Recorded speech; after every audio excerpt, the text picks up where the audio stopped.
Hi, this is Ravi. మీకు డబ్బు సంపాదించాలని కోరికగా ఉందా? మీరు ఎక్కువ టైం వేస్ట్ చేస్తలేదు, చాలా సింపుల్ టైం. ఇలాంటి ఈ కొటేషన్స్ అన్నీ మీకు గోడల మీద కరెంట్ స్తంభం కనిపిస్తాయి కదా, మీరు ఎక్కువ కష్టపడకుండానే ఇవి ట్రైనింగ్ ఇచ్చే ఇన్స్టిట్యూట్ ఒకటి ఉంది. అది ఎక్కడ ఉందంటే తాడేపల్లిలో ఉంది. తాడేపల్లిలో ఎమ్మెల్యేలు ఎంపీలకి డబ్బు సంపాదించడం ఎలా అనే దాని మీద ఒక పెద్ద ట్రైనింగ్ జరిగింది. ఆ ట్రైనింగ్ తీసుకునేది ఎవరో కాదు, మరెవరో కాదు, సీఎం జగన్మోహన్ రెడ్డి. సో ఇంతకీ ఆ ట్రైనింగ్ ఏంటి, ఆ టెక్నిక్స్ ఏంటి, ఇదే అంశంపై మనతో మాట్లాడేందుకు సీనియర్ జర్నలిస్ట్ సిఎస్ రావు గారు ఉన్నారు. ఆయన అడిగి మరిన్ని వారు తీసుకుందాం.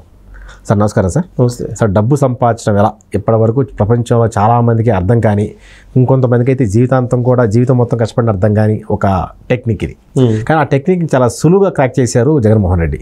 సో ఇంతకీ ఆ టెక్నిక్ ఏంటి? ఈ టెక్నిక్ ఇప్పుడు ఈ మధ్య కొంచెం ఎమ్మెల్యేలు ఎంపీలకు కూడా ఆయన చెప్పారట.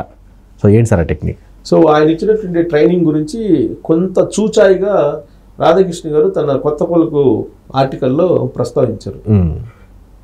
వైఎస్ఆర్ కాంగ్రెస్ పార్టీకి సంబంధించిన ఎమ్మెల్యేలు కానీ లేదా మినిస్టర్స్ కానీ చాలా ఈజీగా ఎలా సంపాదించుకునేటువంటి వాళ్ళని ఏ విధంగా మరింత సంపాదించుకునేలాగా ప్రోత్సహించాలి అనే దాని మీద జగన్మోహన్ రెడ్డి అద్భుతమైనటువంటి ట్రైనింగు, అద్భుతమైన సలహాలు సూచనలు ఇచ్చారు అని చెప్పి పొందుపరుస్తూ నెల్లూరు జిల్లాకు సంబంధించినటువంటి ఒక మంత్రి, ఆ మంత్రికి సంబంధించినటువంటి పలకరాయి గనులు ఉన్నాయి. ఈ పలకరాయి గనులకు సంబంధించి ఆయన చేస్తున్నటువంటి దాష్టికాలని ఒకరోజు తెలియక తాడేపల్లిలో ఉండేటువంటి జగన్మోహన్ రెడ్డికి ఎవరో వైఎస్ఆర్ కాంగ్రెస్ పార్టీకి సంబంధించిన లీడరే చెప్పారట. మరీ దారుణం చేసేస్తున్నారు, పలకరాయి వ్యాపారం అడ్డుపెట్టుకొని కోట్ల రూపాయలు కొల్లగొట్టేస్తున్నారు, ప్రభుత్వానికి కూడా ఆదాయం రాబడి తగ్గిపోతుంది, ప్రభుత్వానికి కూడా ఆదాయాన్ని గండిపడిపోతుంది, పలకరాయి గనుల్లో విచ్చలుడిగా సంపాదించేస్తున్నారు, అడ్డు అదుపు లేకుండా పోయింది, ఇలా అయితే ప్రజల్లో మనం పలసనవుతాము, పార్టీకి బ్యాడ్ నేమ్ వస్తుందని చెప్పి ఒక లీడరు పోయి జగన్మోహన్ రెడ్డికి చెప్పారంట. చెప్తే ఇమీడియట్గా జగన్మోహన్ రెడ్డి సంపాదించాలి కదా, సంపాదించుకుంటే రేపు మళ్ళీ ఎలక్షన్ చేయాలి కదన్నా, సంపాదించున్నా నువ్వు కూడా సంపాదించుకున్నా, నువ్వు ఎలా సంపాదించాలో నేను చెప్తానన్నా, మీ జిల్లా ఏదన్నా, ఈ జిల్లా చెప్పన్నా, ఏది ఈ జిల్లా, ఆ జిల్లాలో గనులు ఉన్నాయన్నా, లేదంటే ఇసుకుందన్నా, నీకు ఏది కావాలన్నా, ఏ రీచ్ కావాలో చెప్పన్నా, తీసేసుకో, సంపాదించానా నువ్వు కూడా.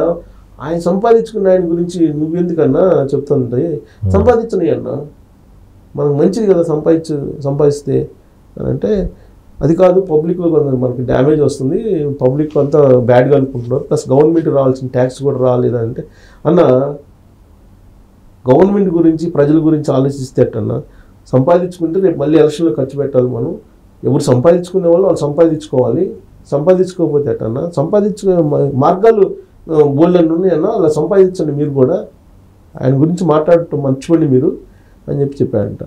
దాంతో షాక్ గురయ్యాడంట ఈయన.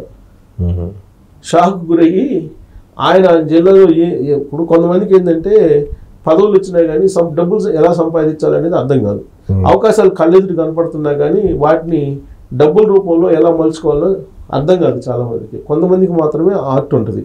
ఇసుకలో తైలం తీసేటువంటి వాళ్ళు కొంతమంది ఉంటారు, వాళ్ళు ఎక్కడ పెట్టినా ఏం చేసినా వాళ్ళు డబ్బులు సంపాదిస్తారు. అలానే జగన్మోహన్ రెడ్డి డబ్బులు సంపాదించడం ఈజీగా ఎలా అనే దాని మీద చాలా గైడెన్స్ ఇస్తారని చెప్పి వైఎస్ఆర్ కాంగ్రెస్ పార్టీలో ఉండేటువంటి వాళ్ళు చెప్తుంటారు. డబ్బులు ఎవరైతే సంపాదించలేరో వాళ్ళని అసలు ఆయన పట్టించుకోడు, డబ్బులు సంపాదించేటువంటి వాళ్ళని ప్రోత్సహిస్తాడు అని చెప్తూ ఉంటారు. ఒకవేళ మార్గాలు తెలియనటువంటి వాళ్ళకి మార్గాలు చూపిస్తారు, చూపించినా కానీ అందుకోలేకపోతే ఇంకా వాళ్ళని పక్కన పెట్టేస్తారు అనేది ఒకటి వినిపిస్తూ ఉంటుంది.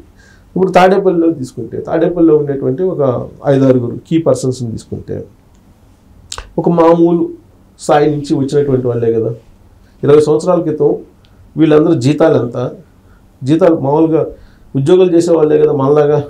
అవును. అప్పుడు జీతాలు ఎంత, ఇవాళ ఎన్ని కోట్లు సంపాదించారు అనేది కనుక మనం లెక్కేస్తే అక్కడే తెలుస్తుంది కదా ఏ విధమైనటువంటి ట్రైనింగ్ తాడేపల్లిలో ఉంటుంది అనేది.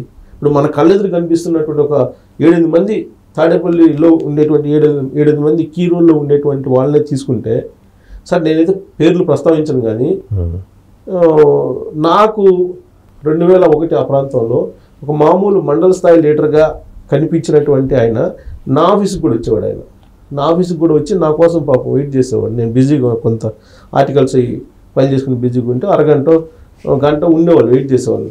అలాంటి ఆయన ఇవాళ సెకండ్ ప్లేస్ థర్డ్ ప్లేస్లో ఉన్నాడు అక్కడ తాడేపల్లి ప్యాలెస్లో. తాడేపల్లి ప్లేస్లో. అంటే సెకండ్ థర్డ్ ప్లేస్లో ఉన్నాడంటే జగన్మోహన్ రెడ్డి తర్వాత ఇన్ని వేల కోట్లకి అధిపతి అయి ఉంటాడు ఊహించుకొని. తర్వాత నేను 2014-15 ఆ ప్రాంతంలో నేను ఒక ప్రముఖ ఛానల్లో పనిచేసినప్పుడు ఆయన కూడా కొంత నాకన్నా పై స్టేజ్లో పనిచేస్తున్నటువంటి ఆయన దగ్గరికి నేను కూడా ఒక సందర్భంలో వెళ్ళాల్సి వచ్చింది జాబ్ గురించి. ఆయన కూడా అక్కడ ఎంప్లాయీ. ఇవాళ ఆయన ఆస్తులు ఎంత? ఇవాళ తాడేపల్లి ఆయన కూడా ఉండేటువంటి 5-6 ఆయన ఒకళ్ళు. ఇప్పుడు అయ్యాల ఆయన ఆస్తి ఎంత? అసలు జాబ్తో సంబంధం ఉంది, ఆయనకి జీతంతో సంబంధం ఉంది. ఆయన కొన్ని గనులు ఉన్నాయి, గనుల వ్యాపారం చేస్తున్నాడు అని అంటున్నారు. సో ఆయన ఆస్తి ఎంత? అంటే నేను ఇదంతా ఎందుకు చెప్తున్నా అంటే ట్రైనింగ్ ఏ స్థాయిలో ఉంటుంది తాడేపల్లిలో అనే దానికి చెప్తున్నా. ఇలా నేను చెప్పుకుంటూ పోతే నాకు డైరెక్ట్గా తెలిసినటువంటి వాళ్ళే కేవలం జీతాలను బేస్ చేసుకుని నెల జీతాల కోసం వెయిట్ చేసినటువంటి ఫ్యామిలీలు, లేదంటే దిగువ మధ్య తరగతికి సంబంధించినటువంటి ఫ్యామిలీ లాగా ఉండేటువంటి వాళ్ళే ఇవాళ కోట్లకు అధిపతులు అయ్యారు కదా. కొన్ని వేల కోట్లకి, 100 కోట్లు కాదు, వేల కోట్లకు అధిపతులు అయ్యారు కదా. మరి ట్రైనింగ్ ఏ స్థాయిలో ఉండాలి అక్కడ? ఎక్కడ దాకా నేను ఇంకొక ఉదాహరణ చెప్తాను. నేను ఒక పొలిటీషియన్, నేను గుంటూరులో పనిచేసినప్పుడు ఒక మామూలు విద్యార్థి నాయకుడిగా ఉంటూ ఆయనకి ఏదో ఒక కార్పొరేట్ రాజశేఖర రెడ్డి సీఎం అయిన తర్వాత ఒక చిన్న నామినేటెడ్ పోస్ట్ వచ్చింది. ఇవాళ ఆయన శాసించేటువంటి పరిస్థితిలో ఉన్నాడు తాడేపల్లిలో. అంటే దాన్ని ఎన్ని వేల కోట్లు సంపాదించుంటాడు, ఎన్ని వేల కోట్లకు అధిపతి ఉంటాడు. ఇట్లా చెప్పుకుంటూ పోతే నేను ఒక 7-8 మంది పేర్లు నాకు స్వతహాగా నా పరిచయాలు ఉన్నటువంటి వాళ్ళదే నేను చెప్తా. వేల కోట్లకు మారినటువంటి వాళ్ళు, ఏది లక్షల్లో ఉండేటువంటి వాళ్ళు, వేల కోట్లకు మారినటువంటి వాళ్ళు నేను చెప్తా. లక్షల్లో జీతాలు కూడా లక్షల్లో ఉండేవి కాదు అప్పుడు, వాళ్ళకి వేలలోనే ఉండేవి. వేలల్లో జీతాలు తీసుకున్నటువంటి వాళ్ళు ఇవాళ వేల కోట్ల రూపాయలు ఆదాయ పరులుగా ఎలా మారారు అంటే తాడేపల్లి ట్రైనింగ్ ఎలా ఉంది అనేదానికి ఉదాహరణ కదా ఇవన్నీ. సో అందుకే నెల్లూరు జిల్లాకు సంబంధించినటువంటి మాజీ మంత్రి కూడా సంపాదించుకుంటుంటే ఆయన మీద నెల్లూరు జిల్లాకు సంబంధించినటువంటి ఒక మంత్రి హోదా ఉన్నటువంటి ఒక అతని మీద అనేక సందర్భాల్లో కంప్లైంట్ చేశారు. కంప్లైంట్ చేసిన దానివల్ల ఒరిగింది ఏంటి?